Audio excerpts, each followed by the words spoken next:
teknoolajiyadu waa lafdhabarta horumarka dhinacyada badan ee bulsho waliba waxaanay qayb weyn ka qaadatay isku xidhka bulshooyinka ku kala nool shanta qaaradood ee dunida isku xidhkaasi oo ay tusaale u yihiin baraha bulshada isgaadhsiinta telefoonada iyo warbaahinta qaybaheeda kala duwan oo qayb laxaadle ka qaadatay isku xidhka dunida haddaba ballaynu dheehanno websaytekii ugu horreeyey ee laga baran doono culumta shareecada islaamka fidinna doona dacwadda diinta oo ku baxaya afafka Soomaaliga iyo Carabiga kaasoo ku qoran magaca gudoomiyaha jaamacadda Al-Najaax ee magaalada Burco Dr. Faysal Maxamed Cali kana mid ah culimada waaweyn ee magaalada Burco munaasabad ballaaran oo lagu daahfurayay website-ka Dr. Faysal ayaa ka dhacday xarunta jaamacadda Al-Najaax ee magaalada Burco waxaana ka hadlay madasha culimaawidiin aqoon-yahan iyo marti sharaf kale oo bogaadiyay website-ka cusub ee u adeegaya dacwadda diinta iyo barashada culumta shareecada islaamka aynu ku daahfurayno marti sharafta ka soo qayb gashay aan u soo jeedinayaa hambalyo iyo bogaadin iyo salaan waxaan leeyahay ilaahay subxaanahu wa tacaala ha ka dhigo website-kii mara dhaliya email wanaagsan gaara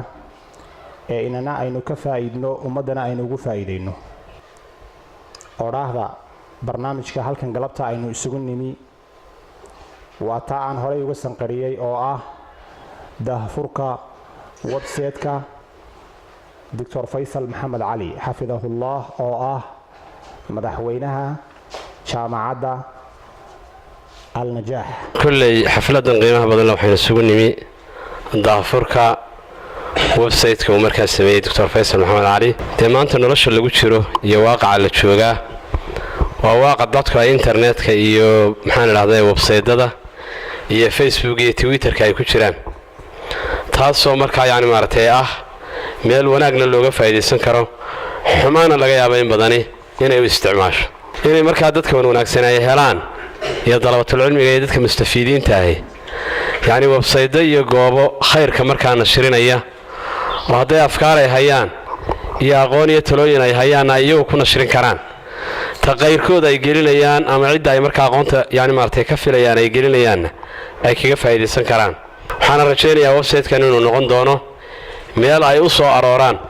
oo ay ka fulaan yaani daayarta iyo dadka markaa dalabatul cilmiga ee mustafiidiinta isla markaana ay ka qaataan yaani maartay cilmi badan iyo fawaa'id badan iyo waay aragnimo badan iyo thaqaafad badan ay ka qaataan doctorkana insha Allah biidnillaahi al-kariim waxay ka mid tahay waxyaabaha xilligii koobnaamina la joogay uu soo kordhiyay ama afkaarteeda iyo fikirkeeda uu yaani maartay qayb ka yahay sida ay markaa jaamacadda Najaax ba u tahay fikirkii iyo maskaxdii yaani maartay fulisay ama hirgelisay qayb ka mid ah muhiim u yahay waxa rabaa halkan inaan ku hambaliyeeyo oo barakeeyo mowqacan sheekhu sameeyay kaligiisna oo suma sameyn jaamacadda iyo dadka oo dhan joogay Soomaaliland gaar ahaan buu sameeyay waana ku maasay halkan waxaan ku xasuustay kelmad leedahay mishwaar al-1000 mil yabda bi khatwa waahida kunka mayl socodkiisa wuxuu ka bilaabmayaa tallaabada ugu horeysa waxaan u maleynayaa sheekh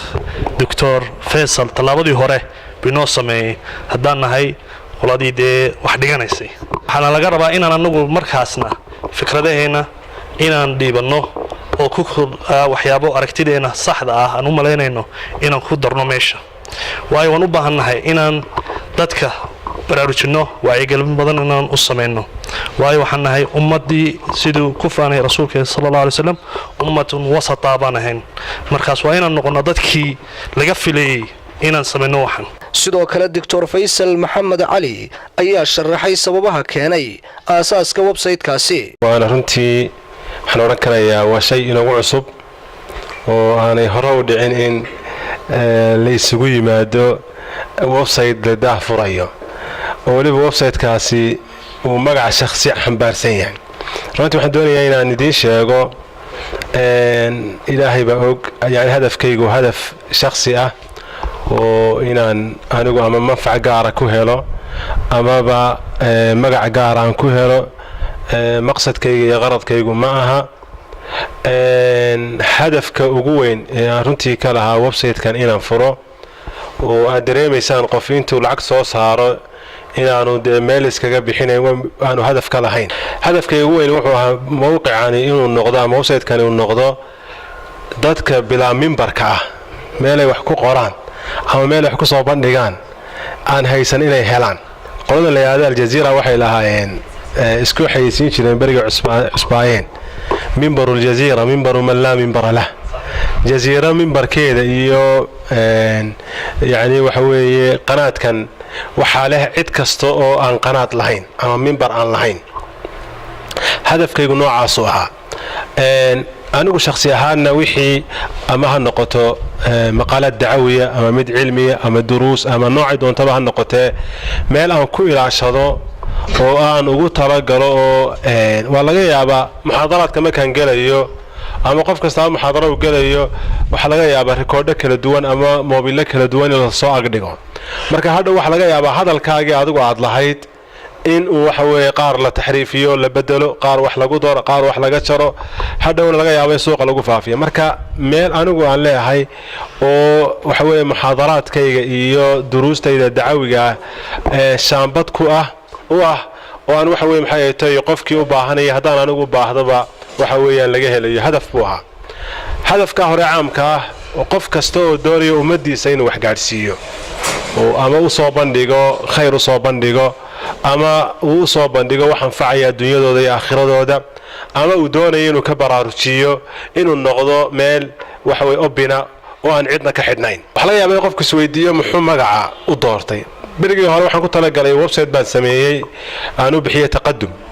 laakiin muu hirgelinoo qoladii sameeyeysay baa samayn kari weyday waan ka wareejiyey markii dambe igu soo dhacday inaan magacayga ka dhigo ujeeddadaan magacayga uga dhigay iyadoo ay yar tahay mawqiciyadu badanaaba in aanu magac shakhsi ku soo bixin waxaan uga dhigay inaanan waxba qarin imika waxaad arkaysaa websaydyada qaarkood waxbaa lagu nashrinayaa hadhow waxa laga yaaba xagga hoose wax lagaga qorayaa website-ku beri buu ka yahay waxa halkaa lagu qoray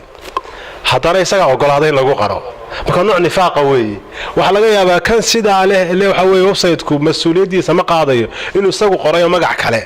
uu ku qoray marka maadaama taswiir iyo nifaaq fara badani uu jiro inaanay qarsoominee qofka website-ka leh marka hore wax khaldan maba soo gelayaanba sidaa daraaddeed lagu qori maayo xagga hoose qoraalkan qofkii qoraynbaa mas-uulka ah maya website-kaa mas-uulka ah laakiin website-ku marka hore maba soo daynayo wax khaldan maba soo daynayaba cidna lagu caayi maayo khalad diimeedna lagu faafin maayo idan markaa waa inuu noqdaa wax cadowka shamsiyo aan qarsoodiba lahayn cali daahir maxamed boos magaalada burco